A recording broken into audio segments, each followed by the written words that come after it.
Hey guys, I'm Paul Dano in my free time, but you can call me Church. That's not the fucking intro.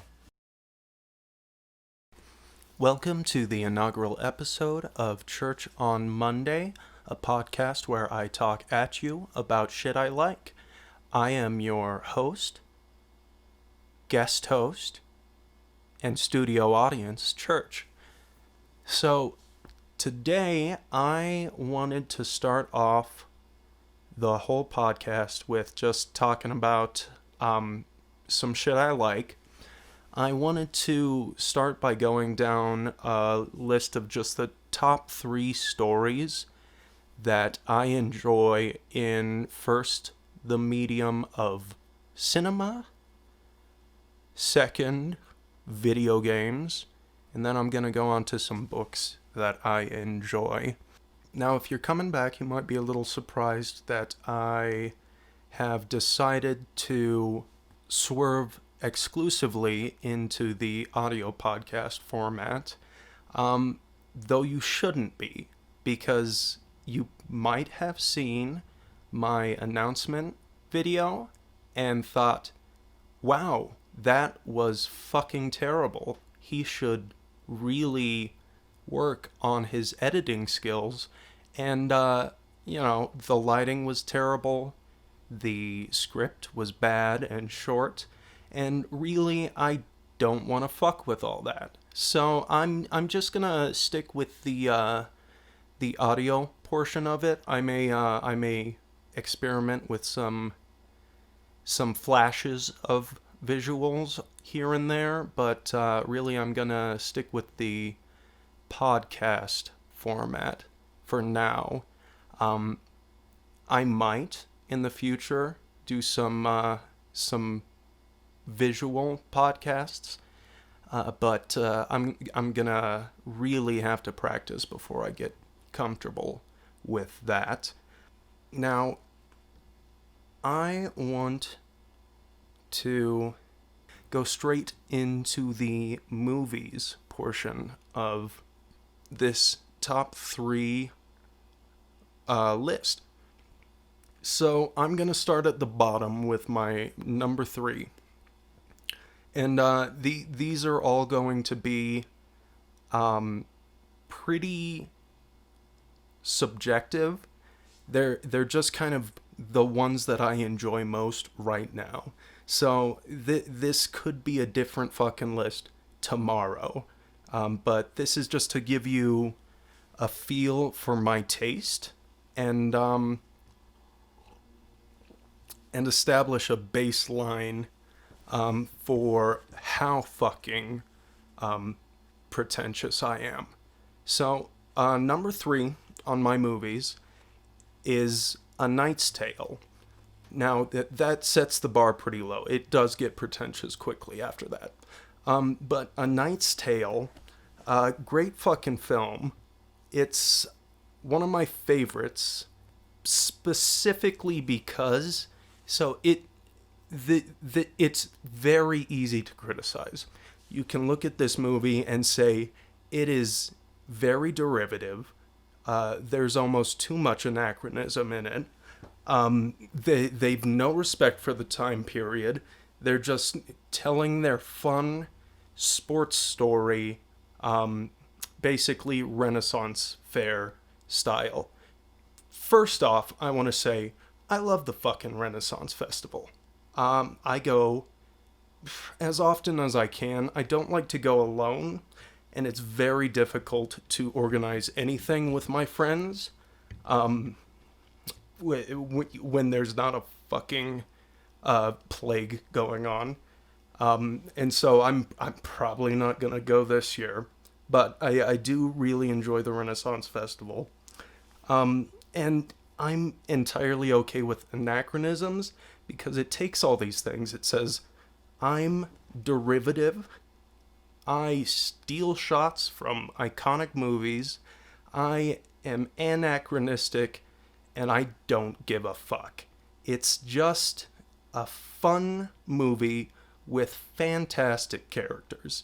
I mean, Paul Bettany in this, playing Geoffrey Chaucer, is probably one of my favorite film characters ever.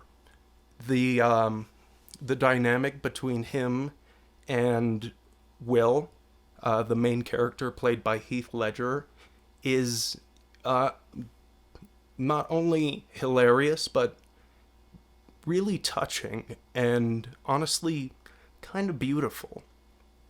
Now, I love the soundtrack.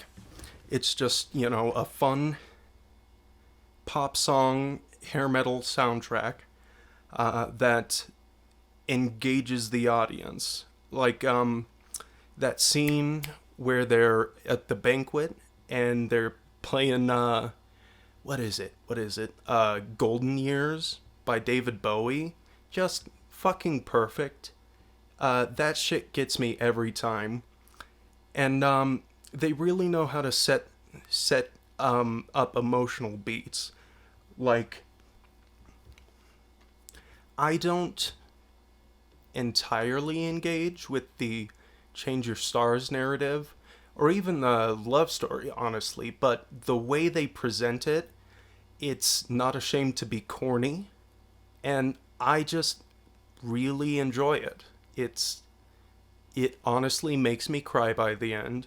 That speech that Chaucer gives while Will is in the stocks is it makes me tear up every fucking time. And so I just think it's a good movie that I can watch anytime and enjoy. It's so I quite enjoy the extended edition of this one in particular, which does run about 2.5 hours, but those 2.5 hours are fun all the way through, hilarious, emotional, and it's really just one of those movies where you get everything. It's just a good movie. All right, I'm gonna go to number 2 on my top 3 movies list, and this is where it starts getting very film nerdy. I'm immediately gonna jump to The Lighthouse. Now I know this one's very recent, and it's kind of hard to call it already, but I'm gonna say this is a modern classic. And you're gonna hear that phrase again when I get to my number 1 slot. But this one is honestly a film crafted by someone who truly loves cinema. And you can see in every part of this movie that the Eggers brothers just love cinema, and they're very passionate.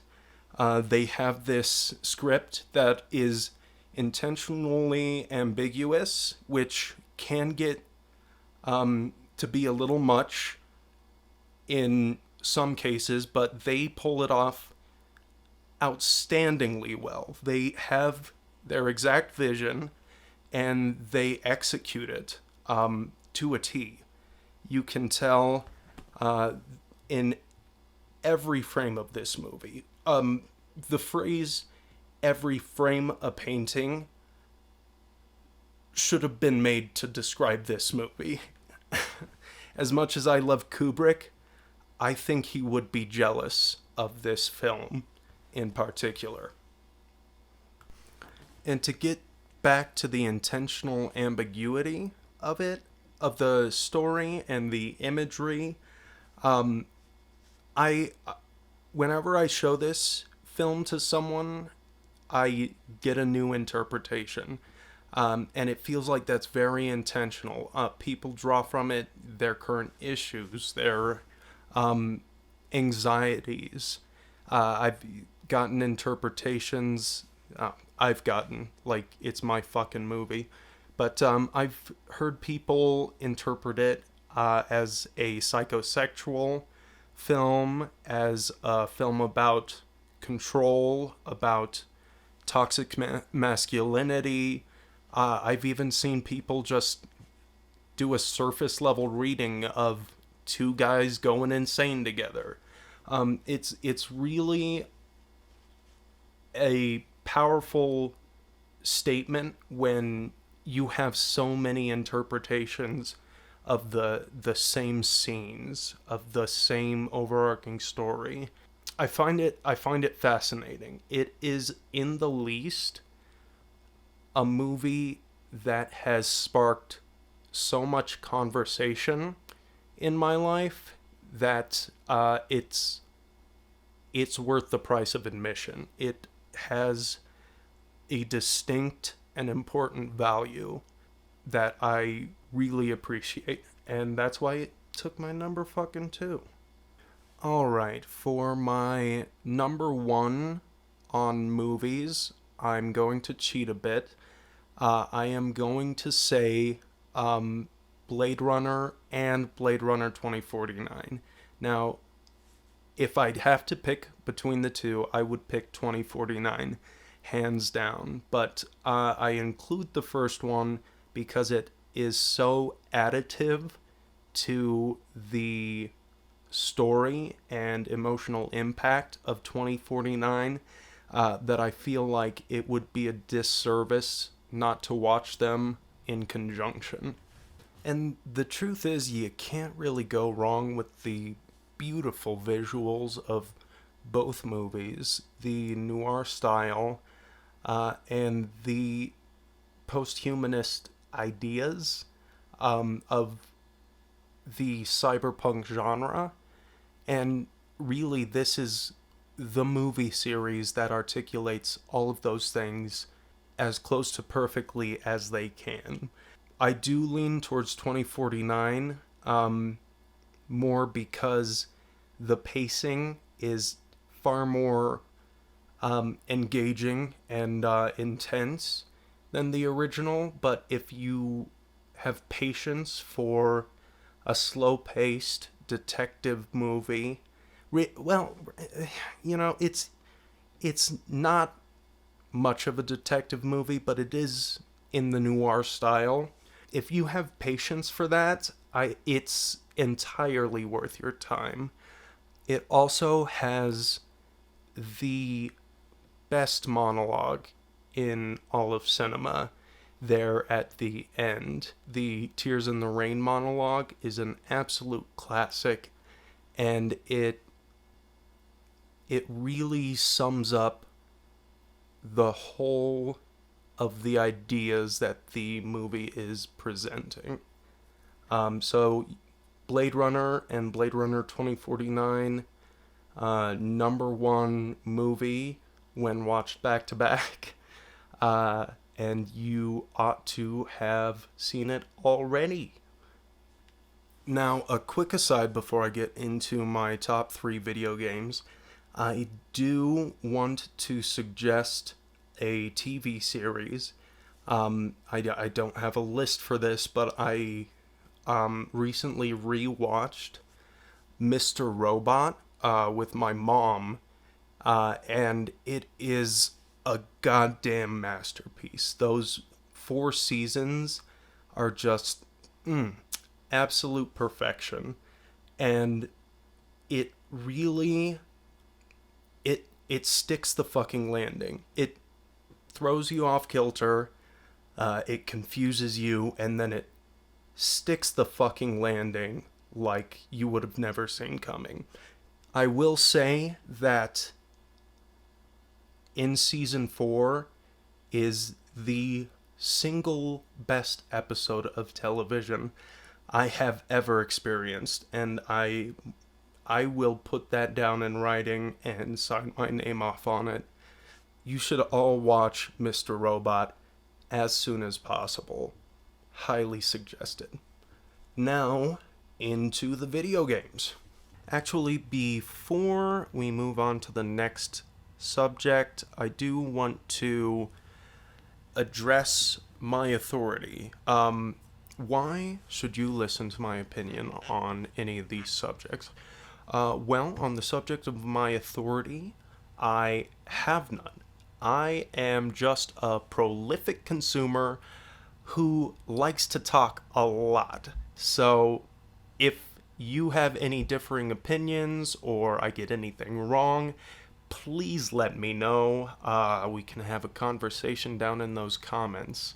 I would love to hear other people's takes on all of these pieces of media. All right, now I'm gonna go into my top 3 video games, and you're gonna notice pretty quickly a trend in my preferred tone of story. So I'm gonna start with number 3, Pathologic. Now this is a game about being a doctor in a steppe town in a rural Russian region and trying to figure out this almost mystical plague, and in some interpretations mystical plague, and trying to save as many of the people as possible, navigating these alien customs of the town and its native inhabitants, and it's really fucking depressing and very stressful. But it's one of those games that is not fun, but that is very much the point. And the execution is absolutely exquisite on it. The articulation of these customs that you have to come to understand as not only the character but the player, and the way it reaches directly out to you as the player is masterful. And I think Pathologic, or Pathologic 2, which is actually just kind of a remake of the original one, are completely worth your time, and the excruciating amount of energy you can pour into it. Now, number 2, slightly less depressing, The Last of Us. My next 2 are kind of obvious picks, especially for me as an individual. But starting at The Last of Us, it's just a fantastic story, and the way it integrates with the gameplay is amazing. The actions they train you to do with the mapped buttons execute perfectly with your reaction in interactive cutscenes or when you're going around the environment.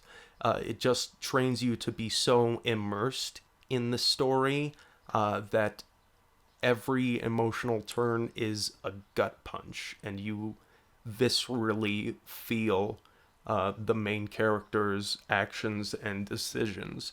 And even if you don't agree with them, you are strung along so well into their mindset that you completely understand, and you kind of resent yourself when you realize the implications of those decisions.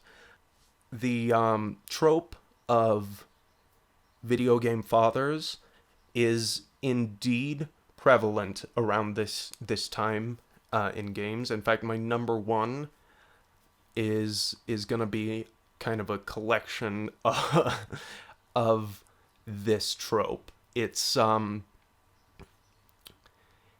very much it. I don't want to say it's a crutch for emotional weight in a lot of video games of this time, but they really leaned hard into the grizzled old father figure as the main character, and it for some reason does really resonate with me. So I'm gonna be a sucker and call this trope good. Verified church thumbs up from me. And this is one of the prime, The Last of Us is one of the prime examples of this trope executed well. So on to my number 1, and once again, I'm gonna cheat you guys a little bit on this top slot. I am going to say the entire BioShock franchise, but specifically BioShock Infinite and Burial at Sea.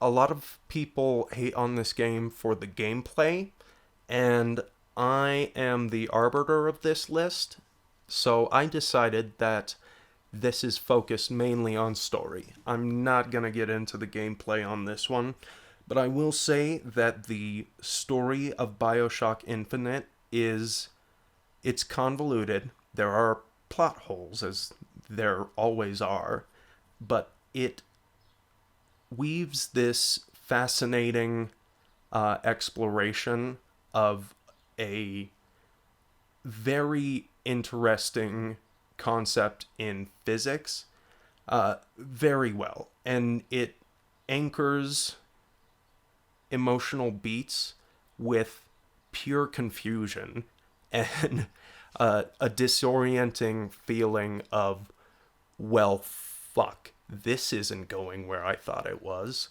The main character is, once again, a grizzled old father type. He is an ex-soldier who's very remorseful about his role in horrific military excursions. This does take place in 1912. His age doesn't quite line up, but he was supposed to have led a battalion. Oh, I'm not sure I'm using that word correctly. I have very little military knowledge. Just a side note. But he led a band in the Battle of Wounded Knee, and he is emotionally scarred by his actions on that battlefield, and it really they use that really well as a juxtaposition to the actions you are currently taking in the game. That is the most I will touch on the ludonarrative dissonance of my number one game/franchise. Now, just as I suggested a good example of a tangential medium to cinema, I will suggest in the vague interactive category of media a nice card game for those of you who were lucky enough to get locked in with another individual. I'm into what is called the deck building genre of card games, and one of the examples that I get a lot of use out of when I'm just hanging out with one person, or when there are just two of us waiting for everyone else to arrive for game night, is Star Realms. I have Star Realms plus all of its little expansion packs, and it's just a fun little competitive deck builder. With one of the expansions, there is the possibility of cooperative play with even more than two people, but really I think it's best one-on-one. It's a great example of the deck building genre, and it's just a solid little game that I suggest you check out if you have any interest in that kind of thing. Now, on to the final category, the written word. We're going to talk about my top 3 favorite books. Alright, so starting at number 3, we have Cat's Cradle by Kurt Vonnegut. Vonnegut is one of my favorite authors. I wouldn't say he's my absolute favorite, but I really enjoy his simple writing style and the way, and his weird fucking ideas. the way those two aspects of his writing interact are just engaging. They really grab you, and he has these definite stories that he wants to string you along through, and Cat's Cradle is one that's just an absolute ride. It starts on a hill and rolls down very quickly. This is the origin of the idea of Ice Nine. Frankly, silly scientific idea, but it works very well in the context of this world that Vonnegut builds. And the main drive of this are the is the crazy characters and just putting them in a location and having them interact with that looming threat of the Ice Nine. It's just a wild ride that I enjoy every time I reread it. Now up to number 2, I'm going to say The God Emperor of Dune by Robert Herbert. Ooh, hold on. I'm gonna fact check that. I'll leave that in just so none of you get the impression that I'm absolutely perfect. But the author is Frank Herbert. And the Dune series is close to my heart. I love sci-fi. And my father has always loved sci-fi, and he raised me on this kind of thing. And the Dune series is just a mile marker in science fiction. And I think God Emperor of Dune, the third book in the original saga, is the peak of the storytelling here. It takes so much that was established in the previous 2 books and just pays it off so brilliantly. Now, this book is definitely not for everyone. It's fucking dense. It's a lot of politics, a lot of philosophical musings. In fact, I would say that Frank Herbert's philosophy is the main point of the Dune series. It's an exploration of his thoughts on power, authority, and why we give those things up to people, specifically to individuals. And God Emperor of Dune is the best culmination of that, and just a fascinating story. So I'm going to say the third in the 6 series saga, original saga of Dune, is one of my favorites. Now, up to number 1, I will state that it was a hard pick because I knew that it had to be this specific author because he is my favorite of all time. But for the best and most accessible example of why he's so great, I chose Of Mice and Men by John Steinbeck. Now, Steinbeck, as a writer, is so skilled at influencing human emotions that it can be rough to get through his novels. They can be extremely sad and extremely affecting, but he is essentially hopeful. He is a humanist author.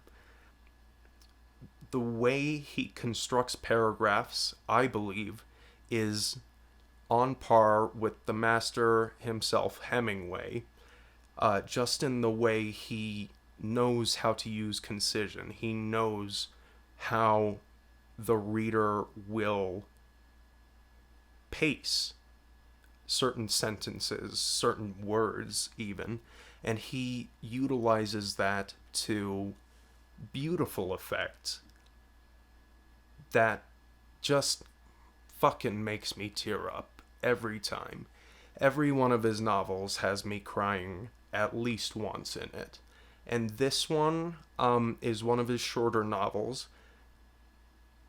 an absolute classic. I think they teach it in schools. I don't know. I didn't pay a whole lot of attention in lit class, but I'm pretty sure this is pretty standard reading. But it's such a good example of everything that makes Steinbeck just a fantastic author and absolutely, undisputably my favorite. So I think that pretty much covers all of them. I guess tangential medium for this would be, I don't know, audiobooks. I'm not gonna disparage graphic novels by putting them as a separate category in the books. I think they're pretty equal on the literary playing field. So I'm gonna say my favorite audiobook to listen to would be A Lush and Seething Hell. Hold on, I'm gonna look up the author because it's a fantastic cosmic horror title that's performed beautifully on Audible here. Okay, John. Oh, fucking shit. I don't give a shit. Okay, so the author is John Horner Jacobs, and that's A Lush and Seething Hell. Honestly, this one had me hooked just by the fucking title. It's very good. So that will conclude my poorly considered top 3 lists of 3 categories of media, plus some ancillary recommendations that are at least tangentially related to the medium. That's the full title. You have to search by that entirely in quotations or it won't pop up. Suggest it to all your friends. I will suggest that you follow me on my social medias. Those will be linked down below.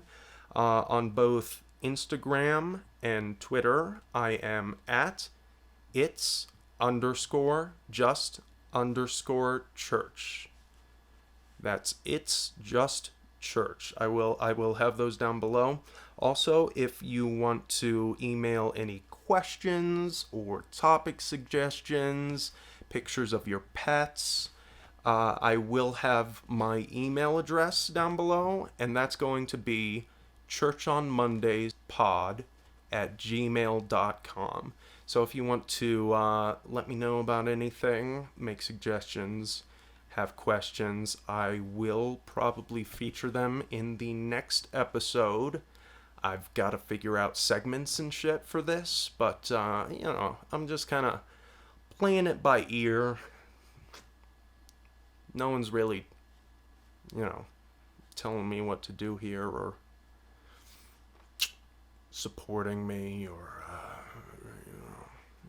guest hosting or anything like that. But if you want to be a guest host, you can ask me. I kind of enjoy just talking at you, but we will see. Thank you so much. You guys have a beautiful week, and I will catch you next Monday at Church on Monday. Love you. Bye. No tears, don't fuck with more yet. Take what you can get. You're not my girlfriend.